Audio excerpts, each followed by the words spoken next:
கர்த்தருடைய நாமத்துக்கு மகிமை உண்டாவதாக.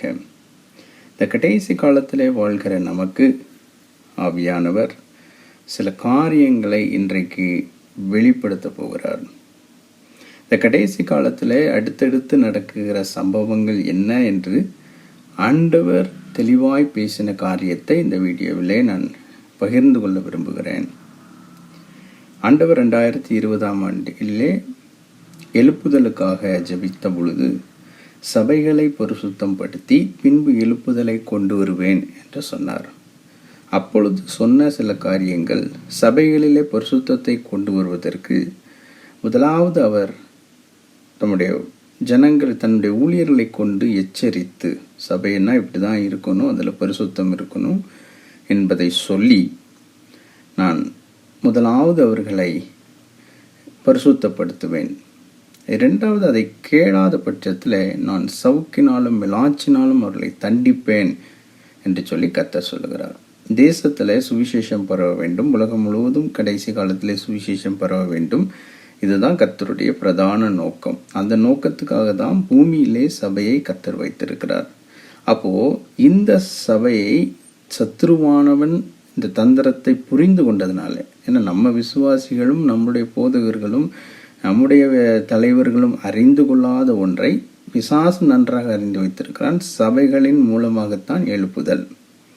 அப்போது இந்த சபைகளை கெடுக்க தான் அதிகமாய் போராடுவான். அப்போ ஆண்டவர் இந்த சபையின் மேலே தான் அதிக அக்கறையுள்ளவராக இருக்கிறார். ஏன்னா மணவாட்டி சபைக்காகத்தான் அவர் தன்னுடைய இரத்தத்தையே சிந்தினார். அப்போது இன்றைக்கு ஆண்டவராய் இயேசு கிறிஸ்துவனுடைய கிருபையை பெற்ற நாம் இன்றைக்கு நடக்கிற சம்பவங்கள் பலவிதமாக எதிர்மறையாக தெரிஞ்சாலும் கர்த்தர் தம்முடைய தேசத்துக்கு வைத்திருக்கிற அந்த எழுப்புதலை அவர் நிச்சயம் நிறைவேற்றுவார். ஆனால் அதற்கு முன்பாக கர்த்தர் சபைகளின் வழியாகத்தான் எழுப்புதலை கொண்டு வருவார்.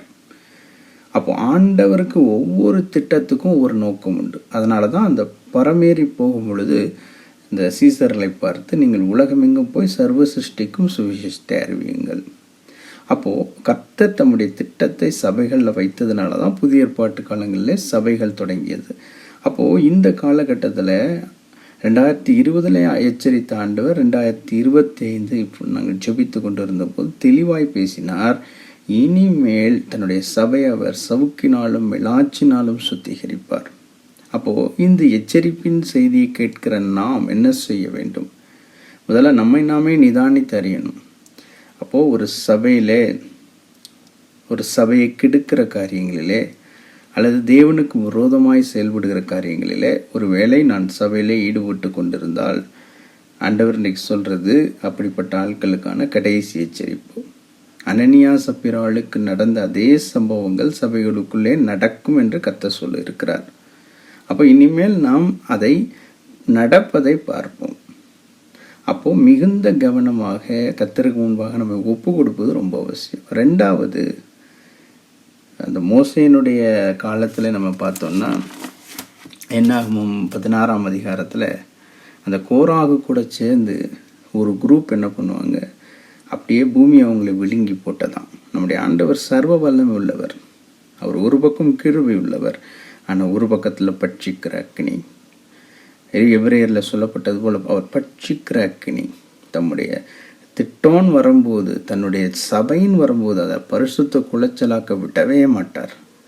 அப்போது அவனோடு யாரெல்லாம் தவறு செய்கிறார்களோ அவர்களோடு கூட நிற்கிறவர்களுக்கும் அதே ஆபத்து. எப்படி கோராகும் மண்ணுக்குள்ளே போனானோ அதே போல் தீமையான காரியத்துக்கு சப்போர்ட் பண்ணுறவங்க. அப்போ எது தீமை எது நன்மை? வேதத்தை இவ்வளோ நாள் கற்றுக்கொண்ட ஒவ்வொரு கிறிஸ்தவர்களுக்கும் நல்லா தெரியும் எது தீமை எது நன்மை என்று. அப்போ தேவனுடைய நாமத்தை குலைச்சலாக்குகிற எந்த காரியமும் தீமை தான். அதுக்கு துணை போவதே தேவனுடைய சாபத்தை உங்கள் வாழ்க்கையில் வர வைக்கும். இது கர்த்தருடைய எச்சரிப்பு. எப்படியாவது சுத்திகரிப்பார். அப்படிப்பட்ட ஜனங்களை சபையிலிருந்து கர்த்தர் துரத்தி விடுவதை நம் கண்கள் காண முடியும். சபையை பரிசுத்தப்படுத்தி பின்பு ஒரு மகாபெரிய எழுப்புதலை இந்த தேசத்தில் செய்ய போகிறார். அப்போது இன்றைக்கு கர்த்தர் எச்சரிப்பாக கொடுக்கறது என்னன்னா, தேவனுடைய சபையை தேவனுடைய சபையிலே வீணான காரியங்களை செய்கிறவர்களை கர்த்தர் அப்புறப்படுத்துவேன் என்று சொல்லியிருக்கிறார். ரெண்டாவது, சுயநல சபைகள். சுயநல சபைகள் என்றால் தனக்குத்தானே, தனக்கு ஒரு போதகரை வைத்துக் கொள்வது, ஆராதிப்பது, தனக்கு குடும்ப நிகழ்ச்சிகளை நடத்துவது, பிறகு போய் தங்களுடைய வேலைகளை பார்ப்பது. ஆண்டவருடைய சுவிசேஷத்தையோ ஒரு மிஷினரி பாரமோ இல்லாத சுயநல சபைகள். ஆண்டவர் வெளிப்படுத்தல சொன்ன மாதிரி இப்படிப்பட்ட சபைகளை ஆண்டவர் வாந்தி பண்ணி போடுவார். ஸோ அவங்களுக்கும் கிறிஸ்துவுக்கும் சம்பந்தமே இருக்காது. அவங்க அநேக உபத்திரவங்கள், அநேக கஷ்டங்கள்ல மாட்டிப்பாங்க. அப்போ இன்றைக்கு சுயநல சபைகள் இன்றைக்கு அழிந்து போகும். ஏன்னா கர்த்தர் தம்முடைய சபையை பரிசுத்தப்படுத்தி யாரெல்லாம் தன்னை ஒப்பு கொடுக்குறார்களோ, அப்போது சுவிசேஷத்துக்கும் மிஷினரி ஊழியத்துக்கும் தேவனுடைய காரியத்துக்கும் யார் யாரெல்லாம் தங்களை ஒப்பு கொடுக்குறார்களோ அந்த சபைகள் மாத்திரம்தான் இனிமேல் வரப்போகிற காலங்களில் நிலைத்து நிற்க போகிறது. அப்போது இதிலிருந்து நம்ம அறிந்து கொள்வது என்னென்னா, கர்த்தர் தம்முடைய எழுப்புதலை இந்தியாவில் அவர் செய்ய ஆரம்பித்து விட்டார். அப்போது அதற்கு முன்பாக சபையை பரிசுத்தப்படுத்துகிறார். பின்பு மகாபிரிய எழுப்புதல் உண்டாகும். அப்போ இதில் தவறு செய்கிறவர்கள் மிகுந்த கவனமாக இருக்கணும். கர்த்தருடைய கோபம் எந்நேரம் வேண்டுமானாலும் வெளிப்படலாம். ரெண்டாவது சுயநல சபைகள். அப்போ தனக்குத்தானே வாழ்ந்துக்கிட்டு வர்ற காணிக்கை எல்லாத்தையும் தனக்கென்று உபயோகப்படுத்திட்டு 1 கொரிந்தியர் 12ஆம் அதிகாரத்திலும் எபேசியர் 4ஆம் அதிகாரத்திலும் சபைகளுக்குள்ளே 5 விதமான ஊழியர்கள் இருக்க வேண்டும். மெய்ப்பர்கள், தீர்க்கதரிசிகள், அப்போஸ்தலர்கள், சுவிசேஷகர்கள், வேத போதகர்கள். அப்போது இவங்கெல்லாம் இல்லாமல் சபையே இல்லை. இன்னைக்கு நம்ம சபையை மாற்றி வைத்து கொண்டு இருக்கிறோம். நம்ம தேவைக்கு, நம்ம கல்யாணத்தை நடத்துறதுக்கு ஒரு பாஸ்டர், ஒரு ஐயர் இருந்தால் போதும், ஒரு போதகர் இருந்தால் போதும்னு நினைக்கிறோம். ஆனால் வேதத்தின் காரியம் அது அல்ல. மிஷினரிகளும் சுவிசேஷகர்களும் நம்முடைய சபையின் ஒரு பங்கு. இது இல்லாத சபை எல்லாமே சுயநல சபை தான். அப்போது கர்த்தர் இந்த கடைசி காலத்தில் அப்படி ஒரு ஸ்ட்ரக்சரை சபைகளுக்குள்ளே கொண்டு வருவார். அப்போது சுவிசேஷகர்களும் மிஷினரிகளும் ஊழியம் செய்கிற எல்லாரும் சபையிலே ஒரு அங்கம். இன்றைக்கு நம்ம சொல்லலாம், நாங்கள் மிஷினரிகளை தாங்குகிறோம், இத்தனை 2 பேரை தாங்குகிறோம், 3 பேரை தாங்குகிறோன்னு. அவர்கள் சபையினுடைய அங்கம், தாங்க வேண்டிய அவசியமே கிடையாது. எப்படி ஒரு சபை போதகரை, பாஸ்டரை, ஐயரை எல்லாரையும் பார்த்துக்கிறாங்களோ அதே போல் மிஷினரிலையும் சுவிசேஷலையும் பார்த்து கொள்ள வேண்டும். ஸ்பான்சர் பண்ணக்கூடாது. நம்ம போதகர்களையோ பாஸ்டரையோ ஸ்பான்சர் பண்ணுறது கிடையாது. அவங்கள பார்ட் ஆஃப் த சர்ச்சாக தான் நினைக்கிறோம். அதே போல் தான் சுயநல சபைகள் இனிமேல் வருகிற காலத்தில் கர்த்தருடைய கோபம் அந்த சபைகள் மேலேயும் எழும்பும். ஏன்னா தனக்குத்தானே வாங்கி கொண்டு தன் தன் தன் ஆசீர்வாதங்களெல்லாம் வாங்கி கொண்டு தேசத்தை குறித்தும் மக்களை குறித்தும் ஒரு இல்லாதபடிக்கு இருக்கிற சபைகள், அதை குறித்தும் கர்த்தர் மிகுந்த வைராக்கியத்தை காண்பிக்க போகிறார். 3வது, தன்னுடைய நாமத்துக்கு விரோதமாய் செயல்படுகிறது. அதாவது இஷ்டத்துக்கு பரிசுத்த குலைச்சலாக்குவது, ஸ்டேஜில் கண்ட மாதிரி ஆடுவது, சினிமா பாடல்களை பாடுவது, இன்னும் பலவிதமான கர்த்தருக்கு பிரியமில்லாத, ஏன்னா தேவன் விரும்புகிற பரிசுத்தம் என்று வேதத்தில் சொல்லப்பட்டிருக்கிறது. அவர் பரிசுத்தத்தின் மேல் பரிசுத்தத்தை விரும்புகிறவர்.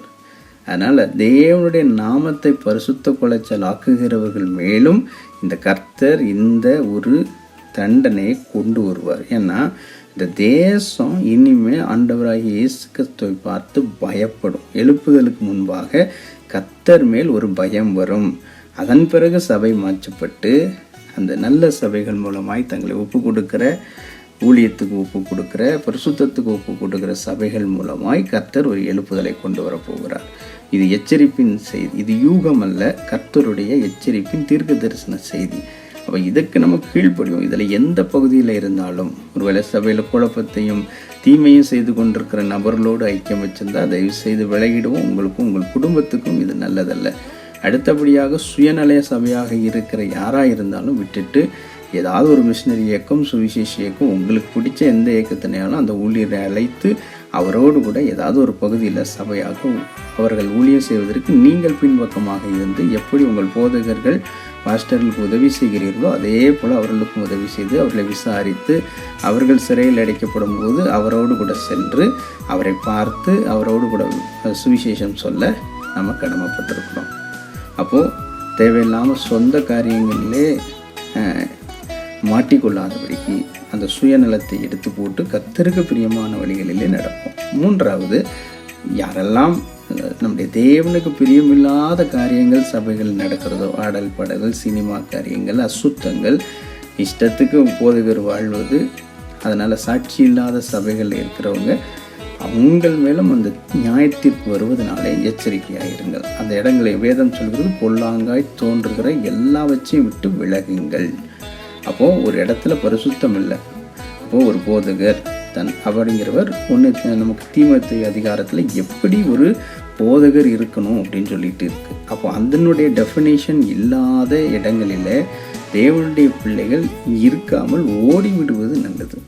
அப்போ அங்கே ஒரே மனைவியுடைய புருஷனாக இருக்க வேண்டும், குடும்பத்தை நன்றாக விசாரிக்க வேண்டும், பரிசுத்தமாக இருக்க வேண்டும். ஏதோ ஆசீர்வாதம், ப்ராஸ்பரிட்டி இது பின்னாடி போய் தங்களை தாங்களே அழித்து கொள்வார்கள் என்று வேதவசனம் தெளிவாக தங்களுக்கு ஆக்கினை வருவித்துக் கொள்வார்களாம். அப்போ அவர்களுக்கான ஒரு அப்படிப்பட்ட சபைகளுக்கு தெரியாமல் போயிருந்தீங்கன்னா, பரிசுத்தத்தை போதிக்காமல் ஒன்லி ப்ராஸ்பரிட்டியை போதிச்சு அப்படிப்பட்ட சபைகளுக்கு போகிறவர்களுக்கும் இது கடைசி உங்களுக்கான ஆக்கினையை வருவித்துக் கொள்வது. ஏன்னா இது எழுப்புதலின் காலம்.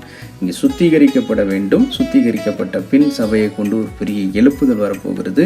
அநேக ஆத்துமாக்களை கர்த்தர் கொண்டு வரப்போகிறார். அந்த நேரத்தில் கள்ளப்போதவர்களுக்கும் கள்ளத்தீர்க்கதரிசிக்கும் இடமில்லை. ஏன்னா ரட்சிக்கப்படுகிற ஆத்துமாக்கள் தினந்தோறும் சபையில் சேர்க்கப்படும் போது அவங்களுக்கு எடுக்கிறதற்கு என் ஆண்டவர் ஒரு நாளும் விட மாட்டார். அதனால் இந்த சுத்திகரிப்பு தேசத்தில் நடக்க போகுது.